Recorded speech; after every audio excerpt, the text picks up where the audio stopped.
দিন যতই ঘনিয়ে আসছে ততই প্রচার প্রচারণা বেড়ে চলেছে। সাথে সাথে যশোরের মনিরামপুর ৫ আসনের দীর্ঘদিন বিএনপির মনোনয়ন বঞ্চিত হওয়ার কারণে সাবেক সভাপতি অ্যাডভোকেট শহীদ ইকবাল হোসেন তিনি স্বতন্ত্র নির্বাচন করছেন কলস প্রতীক নিয়ে, এবং যশোরের মনিরামপুর ৫ আসনের প্রত্যন্ত অঞ্চলে তিনি ছুটছেন ভোটারদের দ্বারে দ্বারে, এবং তার মনোনয়ন স্বতন্ত্র নির্বাচন করার কারণেই তিনি অত্যন্ত পরিশ্রম করতে হচ্ছে এবং প্রত্যেকটা ভোটারের কাছে যেতে হচ্ছে। আমি আপনার মাধ্যমে একটা কথা জানিয়ে রাখি, মনিরামপুরের দীর্ঘ যে অবহেলিত এবং উন্নয়নের আশ্বস্ত করতেছেন অ্যাডভোকেট শহীদ ইকবাল হোসেন। আমি এখন কথা বলবো স্বতন্ত্র প্রার্থী কলেজ প্রতীক নির্বাচন করছেন। ভাই, আপনি মনিরামপুরের জন্য আপনি কি করবেন এই নির্বাচনে বিজয়ী হলে, এবং মনিরামপুরের অসম্পূর্ণ কাজের অবস্থাটা কি অবস্থা আছে? বিসমিল্লাহির রহমানির রহিম। আমি ত্রয়োদশ জাতীয় সংসদ নির্বাচনের স্বতন্ত্র প্রার্থী এবং আমি এই নির্বাচনে আশা রাখি জয়লাভ করব।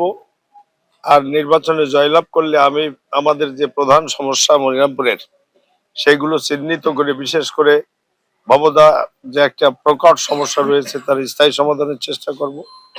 তাছাড়া পিছিয়ে পড়া জনগোষ্ঠীকে কিভাবে সহযোগিতা দিয়ে তাদেরকে স্বাবলম্বী করে তোলা যায় এটা চেষ্টা করব, এবং যে ব্যাপক যুবক যারা যে বেকারদের জন্য কর্মসংস্থানের সৃষ্টি কিভাবে করা যায় সেগুলো আমরা দেখবো। এই নতুন ভোটারদের জন্য আপনি এদের জন্য কিছু চিন্তা করছেন কিনা? নতুন ভোটার যারা আজকে দীর্ঘদিন ভোট দিতে পারেনি অথবা নতুন যারা ভোটার হয়েছে তারা তো সকলেই আমাদেরকে ভোট দেবে এরকম প্রত্যাশা করি। আর যেমনটি শুনছিলেন যে যশোর মনিরামপুর ৫ আসনের স্বতন্ত্র প্রার্থী অ্যাডভোকেট শহীদ ইকবাল হোসেন তিনি অসম্পূর্ণ কাজকে সম্পূর্ণ করবেন। সাথে সাথে এই মনিরামপুর উপজেলার কৃষকদের গলার কাটা বলে চলে ভবদ অঞ্চলের পানি নিষ্কাশন করবেন, এবং সেটিকে এমপি হওয়ার সাথেই সেটি সমাধান করবেন বলে জানিয়েছেন। ধন্যবাদ আপনাকে। সর্বশেষ মনিরামপুর থেকে এটি ছিল।